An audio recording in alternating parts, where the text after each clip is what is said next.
So hello guys, ఇవాళ topics వచ్చేసరికి what is input restricted queue and what is output restricted dequeue. Output restricted dequeue. So నేమ్లోనే ఉంది ఏంటి, input restricted. Input అనేది అసలు DQ అంటే ఏంటి, బోత్ ఎండ్స్ నుంచి మనం ఇన్సర్ట్ చేస్తాము, బోత్ ఎండ్స్ నుంచి మనం ఎలిమెంట్స్ అనేవి డిలీట్ చేస్తాం కదా. సో అట్లానే ఇన్పుట్ రిస్ట్రిక్టెడ్ డిక్యూ అంటే ఏంటి అంటే, ఇన్పుట్ అనేది ఇన్సర్షన్ అనేది రిస్ట్రిక్ట్ చేయడం, అంటే ఎడిషన్ ఆఫ్ ఎలిమెంట్స్ రిస్ట్రిక్ట్ చేయడాన్ని నేమ్లోనే ఉంది. మనం నేమ్ గుర్తుపెట్టుకుంటే ఇన్పుట్ రిస్ట్రిక్టెడ్ డిక్యూ ఈజీగా అర్థం చేసుకోవచ్చు. As the name implies, in input restricted queue, insertion operation can be performed only at only one end.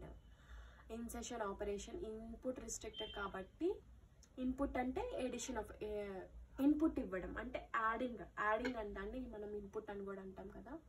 So adding is nothing but input ఇవ్వడం adding.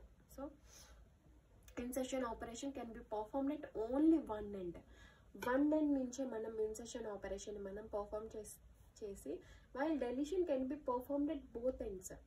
Deletion అనేది both ends నుంచి మనం perform చేసామనుకోండి, దాన్ని మనం input restricted queue and dequeue అనేసి అంటాం. So నేమ్లోనే ఉంది ఇన్పుట్ రిస్ట్రిక్టెడ్ అంటే ఇన్సర్షన్ ఆపరేషన్ అనేది వన్ ఎండ్ నుంచే మనం పర్ఫార్మ్ చేస్తాము, డిలీషన్ ఆపరేషన్ అనేది మనం టూ ఎండ్స్ నుంచి పర్ఫార్మ్ చేస్తాము.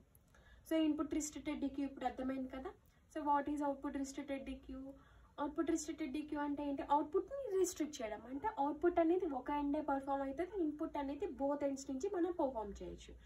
దాన్ని మనం అవుట్పుట్ రిస్ట్రిక్టెడ్ డిక్యూ అనేసి అంటాం. చూడండి, in output restricted DQ deletion operation can be performed at only one end while insertion can be performed from the both ends. So output restricted డిక్యూలో ఏంటంటే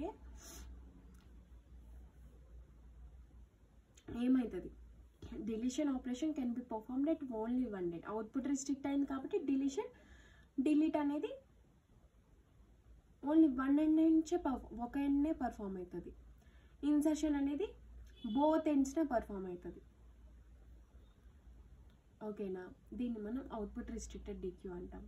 so మనం నేమ్ గుర్తుపెట్టుకున్నాం అనుకోండి, ఈజీగా ఈ టాపిక్స్ ఈజీగా మనకి గుర్తుండిపోతాయి. నేమ్ గుర్తుపెట్టుకోండి, ఇన్పుట్ రిస్ట్రిక్టెడ్ అంటే ఇన్పుట్ రిస్ట్రిక్ట్ అవుతుంది, అంటే ఇన్సర్షన్ రిస్ట్రిక్ట్ అవుతుంది. అవుట్పుట్ రిస్ట్రిక్టెడ్ అంటే అవుట్పుట్ అంటే డిలీషన్ అనేది రిస్ట్రిక్ట్ అవుతుంది. సో నేమ్ గుర్తుపెట్టుకుంటే ఈజీగా ఈ టాపిక్స్ మనం ఈజీగా గుర్తుపెట్టుకోవచ్చు. సో ఇది అనమాట what is input restricted DQ అంటే, ఇది అవుట్పుట్ రిస్ట్రిక్టెడ్ డిక్యూ అంటే. ఓకే.